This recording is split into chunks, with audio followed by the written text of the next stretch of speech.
Yes guys, welcome back to another video. Welcome to the George Benson football channel. We've got Gianfranco Zola back in the background. There's a bit of reverb on this video because I've just moved house, moved yesterday, and the room is massive, the ceilings are high.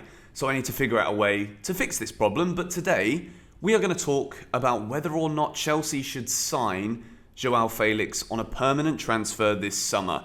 I've been saying for a few videos that this video could have dropped about 2 weeks ago. It probably could have dropped within the first 4 or 5 games that Felix has played. And when we talk about João Felix, a lot of the times at the moment when we're reading the news about whether or not Chelsea want to sign him in the summer, the news is that Chelsea do want to sign Felix in the summer on a permanent. But when we look at the other players that we need, what he's done so far at Chelsea, the latest reports regarding Chelsea and FFP, I don't know if it is the right decision to sign him on a permanent.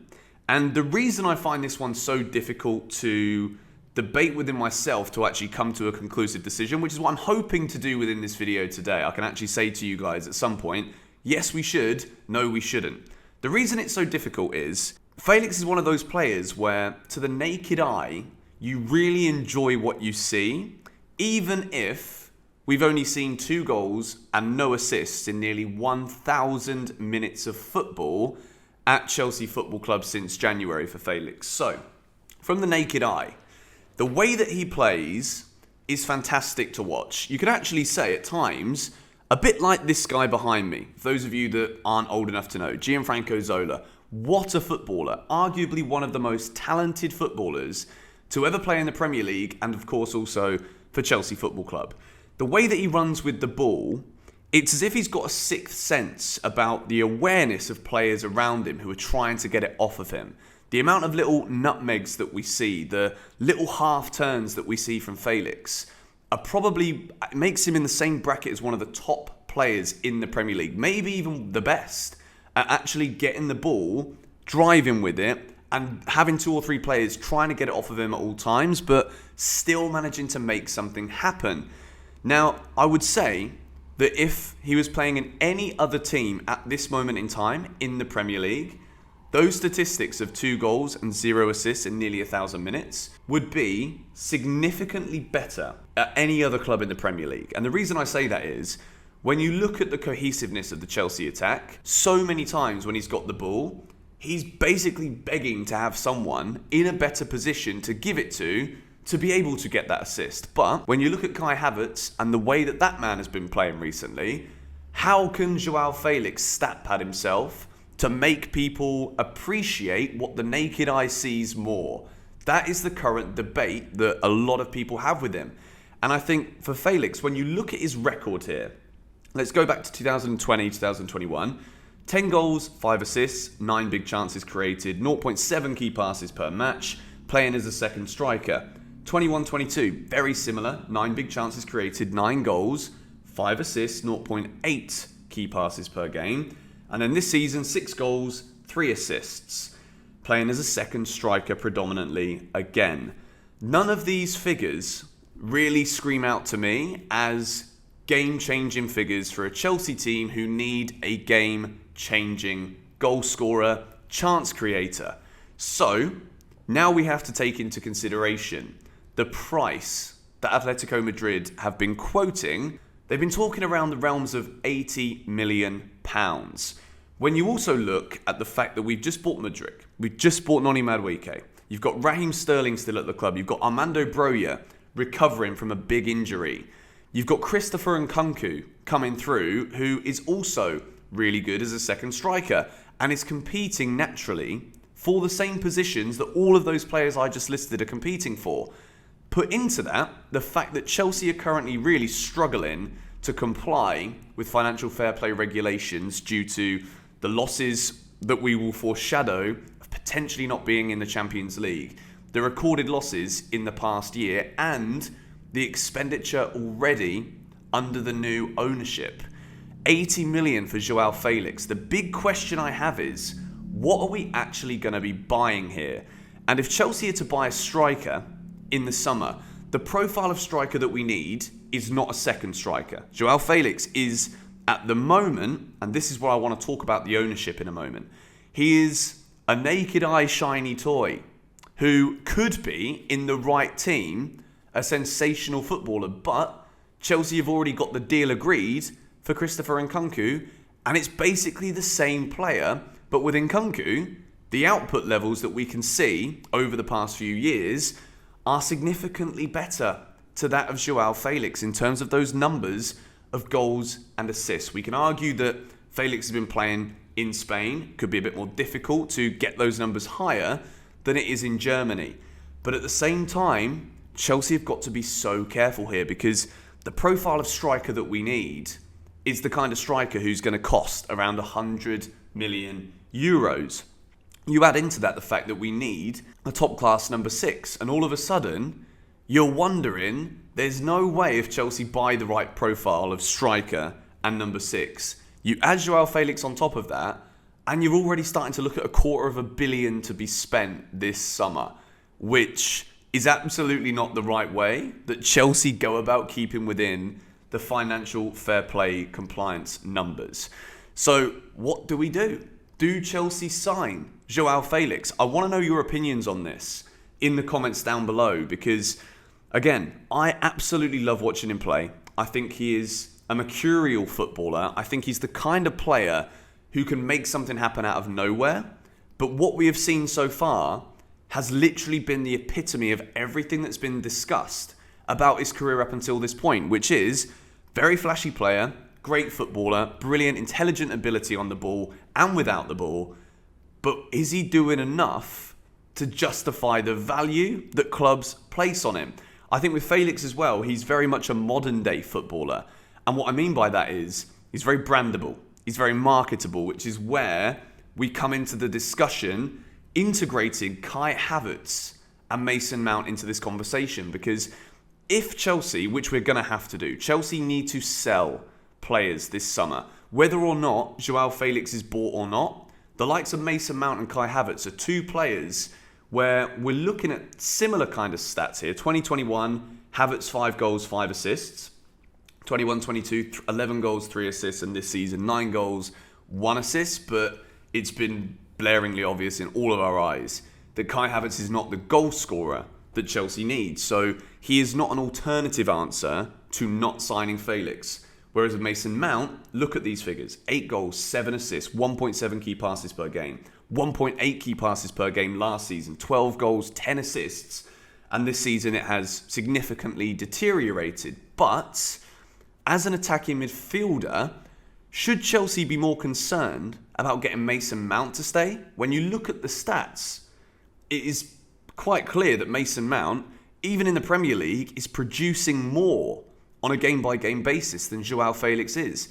Kai Havertz, Chelsea aren't going to be able to make a clear profit on Havertz. There's no way that Chelsea can sell him for the same price that we bought him at. So with Mount, the option is you sell him, Chelsea make pure profit. If you want to buy João Felix, that kind of number that you could sell a Mount for, 50, 60 million, can directly be offsetted in terms of the transfer that we bring in to sign Felix on a permanent. But when we flick through here and look at the key stats, Mason Mount is clearly the dominant player in terms of output in comparison to João Felix. And when, again, we bring it back, all of those players that we've got in similar positions, with another number 9 probably coming through the door too, my biggest concern is, where does he fit? Is there a genuine plan here in the strategy to bring him in? Now, when I say that João Felix is a flashy player, he is a naked eye player who's very stylish, it looks good. The more I see these struggles that Chelsea are going through right now, I have to keep bringing it back on the ownership. I think I've been very lenient with my criticism of the new owners because I was kind of blinded by being a bit concerned that we weren't going to spend money, which would have really stopped us from being able to compete at the top level. We've now spent 600 million. And I just wonder if now all of a sudden that these FFP worries are coming in for Chelsea, we need to get ourselves a new shirt sponsor. We need to get ourselves a new sleeve sponsor, the Whalefin deal. They're not going to be extended, and that is worth near £100 million. Chelsea have got so much work to do behind the scenes with getting the stuff that's got nothing to do with player personnel in line. And then at the same time, you've got players like Mason Mount who have been the face of the club. Is Todd Boehly looking at João Felix as that potential replacement to a Mason Mount? But when you look at the output, are Chelsea getting a better deal from taking the pure profit of Mason Mount, who will be sold for significantly less than what we'd have to spend on João Felix, with Nkunku already coming through and a number 9 to come through the door, so we're led to believe as well, all while still trying to remain within FFP. This is where the debate about whether Chelsea should sign João Felix or not comes in. And the more I watch him and the more I see, I genuinely believe that we've got such a brilliant player, but overall, the squad needs a massive overhaul, which we've already supposedly done, in order for him to be at the best that he can possibly be. We're still talking about the word potential when it comes to João Felix. You put him in a Liverpool team, Man United, Man City, Arsenal. He has already outdone himself than he's done at Chelsea so far this season, 5-fold. He's such a good player on the ball, and he could be so useful. But Chelsea this summer, we're not looking to sign 7-8 players again. We're not doing an overhaul in terms of incomings and outgoings. We're going to be selling a lot of players, yes. But in terms of narrowing down the numbers in the squad, Felix has played so much football since he's come here. And we've seen 2 goals, 0 assists. And once again, he's not changing that forward goal scoring Chelsea can't score. He's not changing that. It's been the same. And at this point, Chelsea, in my opinion, need to prioritise the centre of the midfield in a more defensive area, not attacking midfielders, and goal scorers. And quite frankly, when we look at these stats again, João Felix is not that man. So for 80 odd million, I'm concerned here that Todd Boehly is just looking at that naked eye beauty, that naked eye brilliance of what João Felix can do with the football, and isn't really using the footballing brains that he's employed since coming in and taking over at Chelsea. He's brought in some of the smartest heads in football. Are these smartest heads in football really believing, not knowing who that next manager is going to be, that João Felix is going to be the answer to many of Chelsea's problems? And again, this sounds like a super negative video because I love him as a player. And that is the weirdest thing right now about doing this, is because I'm a Chelsea fan. I want Chelsea to succeed, and I certainly don't want to be sat here in 2 years' time talking about 15-point deductions, stripping of trophies because we've broken so many financial rules. We can't ignore them. We have come to this point now, having spent 600 million in 2 windows, and I'm sat here talking about an 80 million pound player where priorities have to be somewhere else. Are Chelsea in a financial position to sustainably make this signing? I don't believe we are. There are so many elements here that need to be arranged, that need to be decided. Who is the new manager? Are the profiles of managers that Chelsea are currently looking at going to be looking at João Felix as the answer to many of their problems? I don't know. Luis Enrique, 4-3-3. Where does Felix play in that? We're talking about second strikers here. We're going to buy a number 9. That's the number 1 striker. Felix isn't that man to score 25 goals a season. You've also got a Nagelsmann too, where Christopher Nkunku thrived under him before. So does that put João Felix on the bench? We're signing an 80 million pound player with all of that ability to be on the bench. You've also got the competition to look at. Manchester United reportedly want to sign him too. And I think if I was Felix, you might be very happy in London. And to the naked eye again, keep saying the same thing, but it's true. Absolutely brilliant. But the output isn't there. None of the output is there right now at Chelsea. That is the counter argument to this. With the right manager, in the right system, with stability at the club, I absolutely think he will thrive. But is it too much of a risk for 80 million pounds? I think at this point, it may well be. If Chelsea can somehow manage to stay on board within these FFP regulations, then brilliant. What a player we could have on our hands. But until all of that is resolved, I don't think Chelsea should sign him permanently. We need goals. We need players who can change the style. Because right now, there's no substance and style to Chelsea's play. And we can have all of these fancy players, but they've got to click.